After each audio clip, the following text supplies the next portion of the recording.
It's not unusual for couples to enter into a prenuptial agreement before tying the knot. The legal document ties up any potential fiscal loose ends should the marriage collapse. That's right. But what about relationship agreements like the one between Facebook's Mark Zuckerberg and his wife, in which partners commit to certain behaviors in a formal document?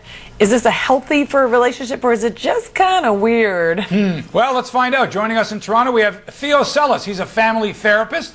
Next to him is Valerie Gibson, Square Off's resident social commentator. So, Val, people naturally develop agreements in their relationships, who does what at home, how much time they spend together, and so on. But formal documents, that takes them to a whole new level, doesn't it? Yes, I don't think it's most healthy relationships do not require a written document, but you have to know that this guy is a tech wizard. He will be on his devices, if you like to put it that way, forever and ever, and never get any time off. And I know, because I was married to a tech wizard once myself, and unless you lay down some rules, you'll never see them, ever.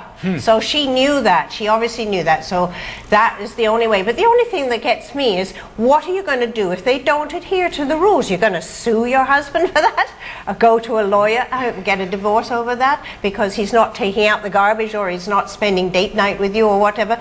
I think it's all rather perplexing in a way, and I don't think it's what happens in most healthy relationships.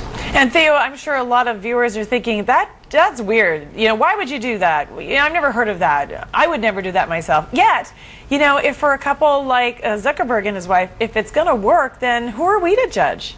Oh, come on now. What could be weird? What possibly could be weird about coming together and crafting a document that's designed to govern important behavior like flatulence and whether your mother-in-law can come over, and how often and what type of sex you have and when?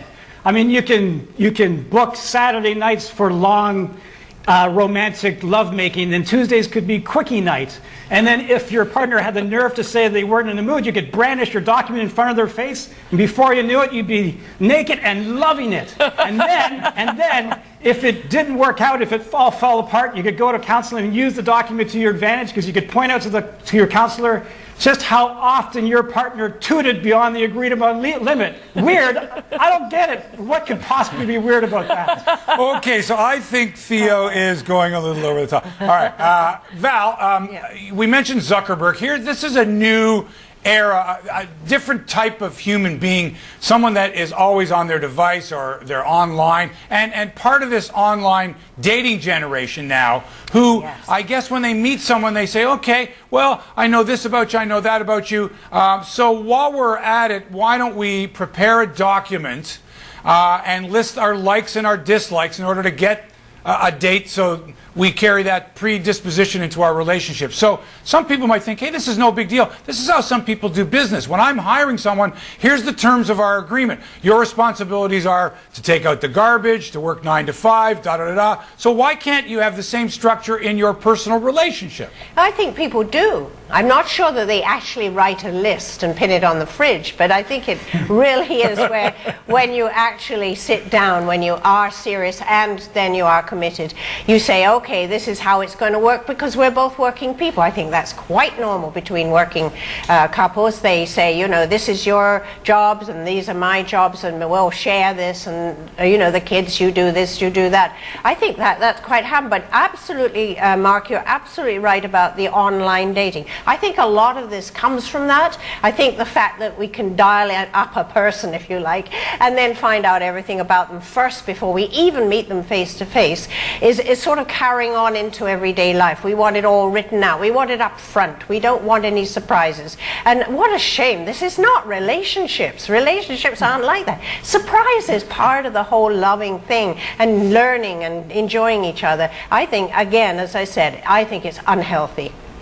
Theo, I'm going to tell you right now, I'm the one with that list on the fridge. The unfortunate part is my husband never looks at it. So I think I'd have to put it on my forehead for it to work. But one thing I do like about this, as crazy as it sounds, is that there's got to be something good about having a couple actually talk through some of the really important things to each person, and even have a list of non-negotiables, things that they aren't prepared to live with. It's too important to them. I guess that's the positive side of the relationship agreement. It does bring people together. It does lead them to talk things out. But you know, you can't legislate love, Liz. You know, doesn't matter what you write down, you can't force someone to love you well. And so in the end, that document, that list is not going to really help you that much because you can't hold them to it. But what if, for example, on the list is children? I want to have children. Do you agree to having children? Yes. Sure. And then you're married, and the other person suddenly says, you know, I thought I could, but I don't want to now. For some people, that's actually a deal breaker, and they would want to go and get a divorce because... I think, Liz, actually, if I may say so, that is the basis of most arranged marriages, as I understand it.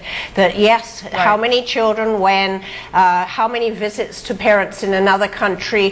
That, I know a couple of couples that have had to do that and then write it all down in an arranged marriage. That's something perhaps the Western civilization hasn't quite gelled into or think works for them, but that is happening elsewhere. So that, yes, when it comes to children, I think that can be a deal breaker. And I've had many, many letters about that. She agreed to have a child when we met. Now she says we don't have time, we don't have the money, we don't have this, and I think I should get a divorce because of that, because that is a major, major factor. But that is no communication. Whatever happened to communication between two people and agreeing it verbally and lovingly?